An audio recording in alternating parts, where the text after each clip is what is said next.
નમસ્કાર ખેડૂત મિત્રો, આજે આપણે મોટા ગુંદા ગામે એગ્રી બિઝનેસ સેન્ટર ભાણવડ થી અંકિતભાઈ દેલવાડિયાની વાડીએ એરીનો ગોલ્ડનો પ્લોટ જો આવ્યા છે, તો આપણે અંકિતભાઈને કહી કે વેરાયટીની થોડીક માહિતી આપે અને વધુ માહિતી પછી રાબડિયા સાહેબ આપશે.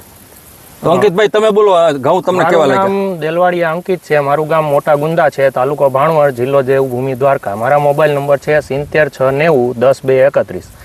મેં 11મા મહિનાની 15 તારીખે અરીનો ગોલ્ડ ઘઉં વાવેતર કરેલા છે અરીનો કંપનીના, અને અત્યારે 90 દિવસ જેવું થઈ ગયું છે. અને પાયાના ખાતરમાં DAP, single super phosphate, mycorrhiza, organic manual, zinc sulphate, urea, તેમજ છેલ્લે સલ્ફર, પછી પોટાશ, બધાનો વ્યવસ્થિત પાણી સાથે આપેલું છે. અને અરીનો ગોલ્ડ કંપનીનો આ ઘઉંનો ઘેરો છે, તો મને અંદાજ એવો લાગે છે કે 60થી 62 મણ જેવું ઉત્પાદન આપે છે. અને જે આને જે ડુંડીની સંખ્યા છે, તો જે લોકવન અને ટુકડાની જે ડુંડી આવે છે એનાથી 1 થી 1.5 ઇંચ મોટી આવે છે.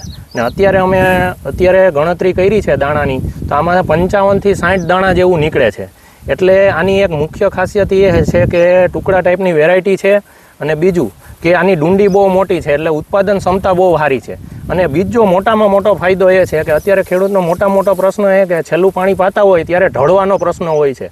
તો આ વેરાયટી એવી છે કે આમાં ઢળતા નથી. ગમે તેવો પવન હોય અને તમે પાણી પાવ તો આ વેરાયટી ઢળતી નથી.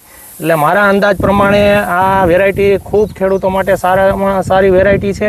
અને આપણી સાથે સાહેબ પણ આવ્યા છે, તો એ આપણને થોડુંક આ પ્રોડક્ટ વિશે અને કંપની વિશે થોડીક માહિતી આપશે. મિત્રો, આપણા મિત્રે ખૂબ જ સારી માહિતી આપી, ઘણી બધી વસ્તુ એને કહી દીધી કે આ ઘઉંની વિશેષતા અરીનો ગોલ્ડ ઘઉં છે. આ ઘઉં આપણે ઉના તાલુકાની અંદર, ભાવનગર જિલ્લાની અંદર, જામનગર કાલાવડની અંદર, એવા કેટલી જગ્યાએ આપણે ઘેરા જોઈએ. બધી જગ્યાએથી હું મિત્રોને કહું છું કે આ ઘઉં અત્યારની છેલ્લામાં છેલ્લી ટુકડાની અંદર છેલ્લામાં છેલ્લી આધુનિક વેરાયટી છે. એટલા માટે આધુનિક છે કે ખાવામાં 496 કરતાં મીઠા છે.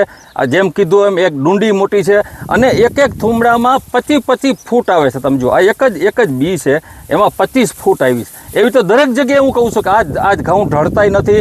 આની ઉત્પાદન કેપેસિટી 496 કરતાં ઓછામાં ઓછી 20 થી 30% વધારે છે. આ ઘેરો આજે મેં જેટલા ઘેરા જોયા બધા 60 મણની આસપાસના છે. આ ઘેરામાં તો 60 કરતાં બી ઘણું વધારે થાય, કારણ કે ખૂબ જ સારી ટ્રીટમેન્ટ થયેલી છે. તો મિત્રો, 2026ની અંદર ઘઉં તમારે વાવવા હોય તો નવી જાતોનો સહારો લેજો. ધારો કે ચણા હોય તો એમાં રાજભોગ છે, ઘઉં હોય તો એમાં અરીનો ગોલ્ડ છે, અને તુવેર હોય તો એમાં રેટિયો તુવેર છે. આ બધી વેરાયટી હું જે નામ બોલ્યો એ બધા જે તે પાકમાં નંબર 1 વેરાયટી છે.